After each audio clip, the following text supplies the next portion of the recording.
It is a great honor and a privilege to introduce a very close and dear friend for over 55 years, Barrister Mark Friedgut. We're here in Jerusalem. Mark, you are a barrister, an expert in legal affairs, and what is your opinion? How do you refute the allegations that Israel is committing genocide in Gaza? Les, the very fact that these allegations are even being made is utterly absurd. It's perverse, it is sick.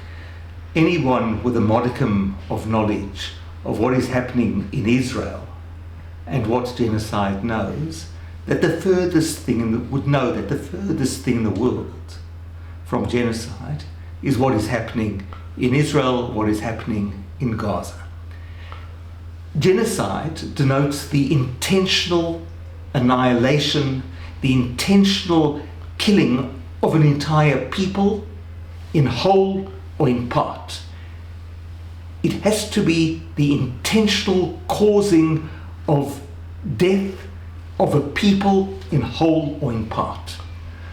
So there was a genocide on the 7th of October 2023 when Hamas came into Israel with the intent of killing as many Jews as they possibly could. That was a genocide. That was their intent, to cause as much death as they could to Jews in Israel. That was genocide. There was the intent and there was the action. What Israel is doing in Gaza is fighting an existential war of self-defense. The furthest thing in the world that Israel is doing is genocide, and one doesn't have to be a legal expert or a rocket scientist to know that. One simply has to look at the cold, hard facts. For example, Israel, unlike any other country and in excess of its obligations under international law, warns civilians to get out of harm's way. It publishes and drops leaflets. It phones civilians. It gets onto the radio to tell civilians which areas of Gaza to leave and where to go to in order to be safe. No genocidal army in the world would do that. In fact, no army in the world, as far as I'm aware, has gone to the lengths that Israel has gone to prevent civilian casualties. No army in the entire world. This is not me saying that. I'm not a military expert, but the greatest world military experts, people like Major John Spencer of West Point, head of urban warfare, has said that Israel takes greater steps than are required under international law and greater steps than any army in the entire world to ensure that civilians, or to take as many steps as possible to prevent civilian deaths. Now, of course, civilians die in war. That happens. And all the more so in Gaza, where unlike most other theaters of war, Hamas purposely, intentionally use civilians as human shields. They put the tunnels in children's bedrooms, in kindergartens, in mosques. They hide behind civilians so that civilians will get killed. They have, as I think Professor Alan Dershowitz noted, mastered the arithmetic of pain. They realize that if they attack Israel by firing missiles into civilian areas and Israeli civilians are killed, they win because that is their intention, to kill Israeli civilians. If Israel retaliates and kills Gazan civilians, then they win as well, because then Israel is held up to obloquy and abuse by the rest of the world. And so Hamas is encouraged. And those people in the world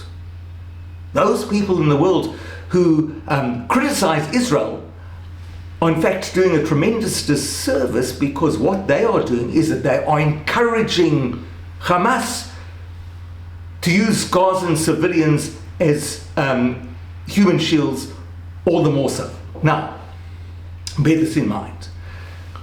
The war in Gaza since the 7th of October lasted approximately, 2 years, 2+ years?